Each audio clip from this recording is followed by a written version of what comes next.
दोस्तों अभी तक हम वो तमाम बेसिक इन्फॉर्मेशन हासिल कर चुके हैं जो कि एडोब इलस्ट्रेटर के अंदर काम शुरू करने के लिए और टूल्स को सीखने के लिए ज़रूरी है। जैसा कि मैं आप लोगों को आर्टबोर्ड टूल के हवाले से भी गाइड कर चुका हूँ। अब दोस्तों हम प्रॉपरली अपने टूल्स को जो कि टूल बार के अंदर हमारे पास मौजूद हैं सीखने लगे हैं और प्रैक्टिस करने लगे हैं। मैं इन तमाम टूल्स को वन बाय वन आप लोगों के साथ आने वाले लेसन्स में डिस्कस करता जाऊंगा और इनके हवाले से जो भी इम्पॉर्टेंट बातें हैं और जो इम्पॉर्टेंट इन्फॉर्मेशन है वो आप लोगों को प्रोवाइड करता जाऊंगा। करना आप लोगों ने ये है कि आप लोगों ने इन टूल्स को मेरे साथ साथ प्रैक्टिस करना है। अगर आपने मेरे साथ प्रैक्टिस ना की तो याद रखें आप लोग पीछे रह जाएंगे और फिर आगे चल के आपको टूल्स की और चीज़ों की समझ नहीं आएगी। तो कोशिश करें कि मेरे साथ साथ प्रैक्टिस करते रहें। चलें जी, आज अब हम डिस्कस करने लगे हैं अपने पहले मोस्ट इंपॉर्टेंट टूल को, जिसका नाम है सिलेक्शन टूल। तो चलें आए चलते हैं इलस्ट्रेटर की तरफ। जैसा कि आपके सामने स्क्रीन पे इस वक्त मैंने एक न्यू डॉक्यूमेंट ओपन किया हुआ है। मैंने इस वक्त प्रिंट डॉक्यूमेंट की एक स्टैंडर्ड सेटिंग रख के एक न्यू डॉक्यूमेंट आप लोगों के लिए पहले से ओपन कर रखा है। अब मैं आप लोगों को इस टूल बार के अंदर ये जो हमारा पहला टूल है जिसका नाम है सिलेक्शन टूल, इसको मैं आपको बताने लगा हूँ।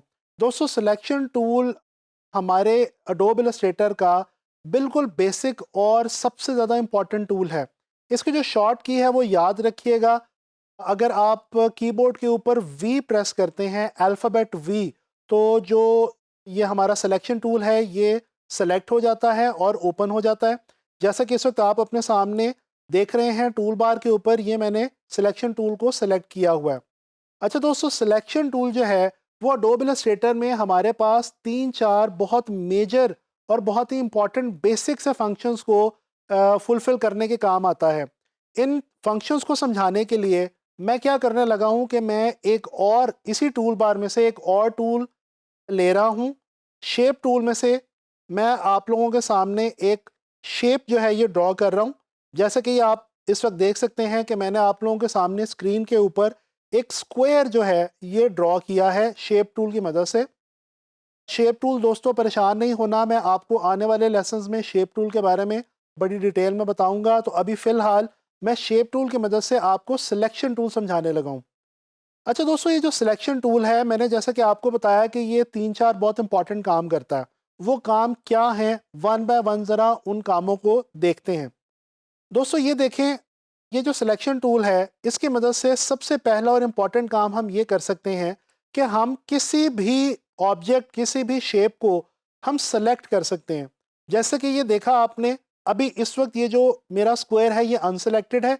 जैसे ही मैं इसके ऊपर आके ये जो इसकी बाउंड्री है या इसके शेप के ऊपर आके मैं क्लिक करता हूँ सिलेक्शन टूल की मदद से, तो ये चीज़ सेलेक्ट हो जाती है। दोस्तों ये जो आप देख सकते हैं कि ये जो मैंने स्क्वायर को सेलेक्ट किया है तो इसके इर्द गिर्द एक ये जो बॉक्स सा बन गया है। अगर मैं आपको मज़ीद आसानी से समझाने के लिए यहाँ पे एक सर्कल को भी सिलेक्ट कर लूँ, ये देखें मैंने एक सर्कल भी ड्रॉ कर लिया ताकि आपको मैं ज़्यादा आसानी के साथ समझा सकूँ। अगर मैं सर्कल को भी सिलेक्ट करूँ तो आपको पता चलेगा कि इसके इर्द गिर्द भी, सर्कल के इर्द गिर्द भी एक ये स्क्वायर सा आपको ब्लू कलर का, लाइट ब्लू कलर का नज़र आ रहा है। दोस्तों ये जो एक बॉक्स बना हुआ आपको नज़र आ रहा है इसको हम कहते हैं बाउंडिंग बॉक्स। ये जो बाउंडिंग बॉक्स है ये बेसिकली किसी भी शेप की बाउंड्री होती है। अच्छा, इसके अलावा ये जो यहाँ पे आपको एजेस के ऊपर ये जो एक हैंडल सा बना हुआ नज़र आ रहा है ये कहलाता है दोस्तों रीसाइज हैंडल। इसकी मदद से हम बेसिकली किसी भी शेप को सिलेक्शन टूल की हेल्प से रीसाइज कर सकते हैं। तो दोस्तों जो दूसरा अहम काम है सिलेक्शन टूल का वो है किसी भी ऑब्जेक्ट को रीसाइज करना। जैसे कि ये आप इस वक्त देख सकते हैं कि मैं इस वक्त आपके सामने जो शेप्स मौजूद हैं उनको मैं सिलेक्शन टूल की मदद से रीसाइज कर चुका हूँ। ये मैंने एनलार्ज किया, इसी तरह से मैं इनको जो है वो स्मॉल भी कर सकता हूँ। अच्छा, यहाँ पे आपको मैं अगेन बताता चलूँ कि अगर आप शिफ्ट को होल्ड किए बगैर सिलेक्शन टूल की मदद से किसी भी शेप को रीसाइज करने की कोशिश करेंगे, यानी कि बड़ा या छोटा करने की कोशिश करेंगे, तो एक जो प्रॉब्लम आपको आएगा वो ये आएगा कि वो जो शेप होगी वो डिस्टॉर्ट हो जाएगी। जैसा कि आप देख सकते हैं कि ये जो मेरा सर्कल था ये ओवल के अंदर कन्वर्ट हो चुका है। जैसा कि इस स्क्वायर को अगर मैं बगैर शिफ्ट होल्ड किए सिलेक्ट करूं तो ये देखें मेरा स्क्वायर जो है वो रेक्टेंगल के अंदर कन्वर्ट हो चुका है। तो दोस्तों अगर तो आपने अपने सर्कल से ओवल बनाना हो या अगर अपने स्क्वायर से रेक्टेंगल बनाना हो तो फिर तो आप शिफ्ट का इस्तेमाल नहीं करेंगे। अदरवाइज अगर आप ये चाहते हैं कि आपकी जो शेप है वो एनलार्ज हो या छोटे साइज की हो जाए और उसकी जो असल प्रोपोर्शन है वो भी मौजूद रहे, यानी कि उसकी शेप जो है वो ख़राब ना हो, वो ऑब्जेक्ट डी शेप ना हो, तो फिर आपको क्या करना पड़ेगा, आपको सिलेक्शन टूल के साथ रीसाइज करते हुए शिफ्ट का इस्तेमाल करना पड़ेगा। बिल्कुल इसी तरह से जिससे मैंने आपको आर्ट बोर्ड्स को इनलार्ज करते हुए और स्मॉल साइज में लाते हुए कन्वर्ट करते हुए बताया था कि अगर आप शिफ्ट के साथ ऑल्ट को भी अपने कीबोर्ड पे होल्ड कर लेंगे तो ये जो आपके ऑब्जेक्ट है, जिस तरह से ये इस वक्त सर्कल है, इसका जो सेंट्रल पॉइंट है ये आप देख सकते हैं अपनी स्क्रीन पे, ये भी अपनी जगह पे लॉक हो जाएगा। यानी कि ऑल्ट की मदद से प्रोपोर्शन के साथ साथ आपके ऑब्जेक्ट की, आपके शेप की पोजीशन भी लॉक हो जाएगी। इसी तरह से अगर मैं स्क्वायर को देखूं तो ये देखें उसकी जो पोजीशन है वो भी अपनी जगह पे लॉक हो चुकी है। अच्छा दोस्तों, ये तो होगी सिलेक्शन और उसके बाद उसको रीसाइज करना। इसके अलावा जो एक बहुत इंपॉर्टेंट काम जो मैं अभी आपके सामने से कर भी रहा हूँ सिलेक्शन टूल की मदद से, वो ये है कि हम इसकी मदद से किसी भी ऑब्जेक्ट को एक जगह से दूसरी जगह पे लेकर जा सकते हैं, यानी कि मूव कर सकते हैं। जैसे कि ये इस वक्त मैं आप लोगों के सामने स्क्रीन के ऊपर स्क्वायर को और सर्कल को एक जगह से दूसरी जगह पे सिलेक्शन टूल की मदद से मूव कर रहा हूँ। तो हमने ये देख लिया कि सिलेक्शन टूल की मदद से हम किसी भी ऑब्जेक्ट को सिलेक्ट कर सकते हैं, उसको हम रीसाइज कर सकते हैं और हम उसको मूव भी कर सकते हैं। दोस्तों एक और इम्पॉर्टेंट फंक्शन मैं आप लोगों को बताना चाहता हूँ सिलेक्शन टूल का, जो कि है रोटेट करना। रोटेशन समझाने के लिए मैं अगेन एक और शेप जो है वो यहाँ पे चूज़ करता हूँ। मैं आप लोगों के लिए पॉलीगॉन शेप यहाँ पे ले रहा हूँ जी, ताकि आप लोगों को मैं रोटेशन समझा सकूँ। इसको मैं थोड़ा सा जूम कर रहा हूँ आपकी आसानी के लिए।